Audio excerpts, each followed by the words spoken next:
Assalamualaikum warahmatullahi wabarakatuh. Halo semuanya, perkenalkan nama saya Priti Pabitra Dewan, biasa dipanggil Priti. Dan di video kali ini saya akan menceritakan sedikit tentang cerita motivasi. Disimak ya.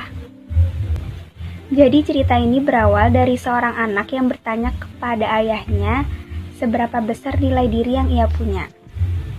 Bukannya menjawab, tetapi ayahnya hanya menyuruh anaknya untuk pergi ke pasar sambil membawa sebuah batu. Dan ia juga berpesan kepada anaknya, jika ada seseorang yang ingin membeli batu tersebut, jangan jawab apa-apa, tetapi hanya mengacungkan 2 jari saja. Anak itu mengerti lalu pergi ke sebuah pasar.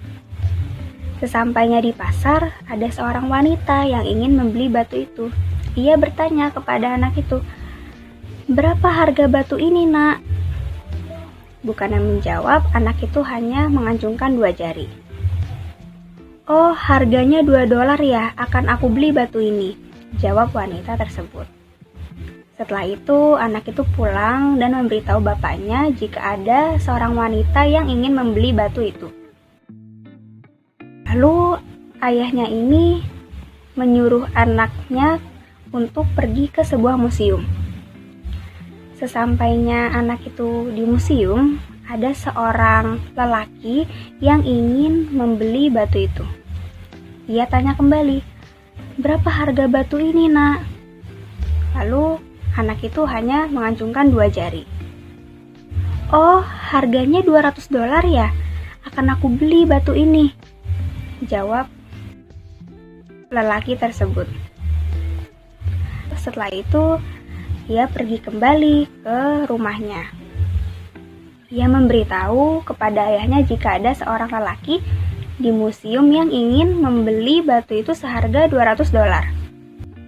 Kemudian ayahnya ini kembali menyuruh anaknya untuk pergi ke sebuah toko batu mulia.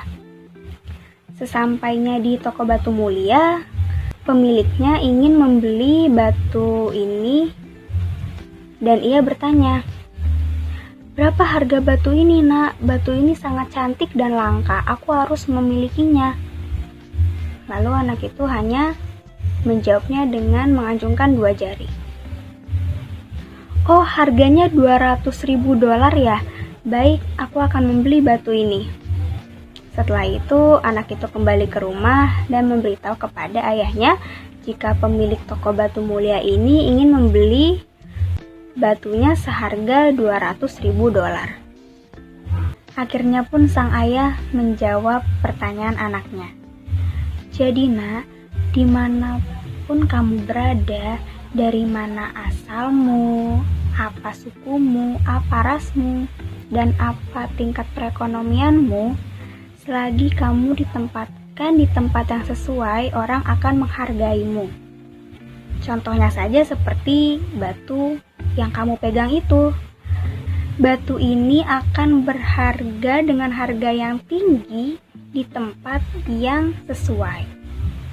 Jadi, kesimpulan dari cerita yang saya sampaikan adalah kita harus bijak dalam memilih lingkungan yang bisa menghargai kita dengan baik. Kita bisa memilih mau dihargai seharga $2, $200, bahkan $200.000. Dan tidak hanya faktor lingkungan, tetapi kita juga harus bisa menghargai satu sama lain, barulah kita bisa dihargai orang lain dengan baik. Sekian dari cerita saya. Assalamualaikum warahmatullahi wabarakatuh.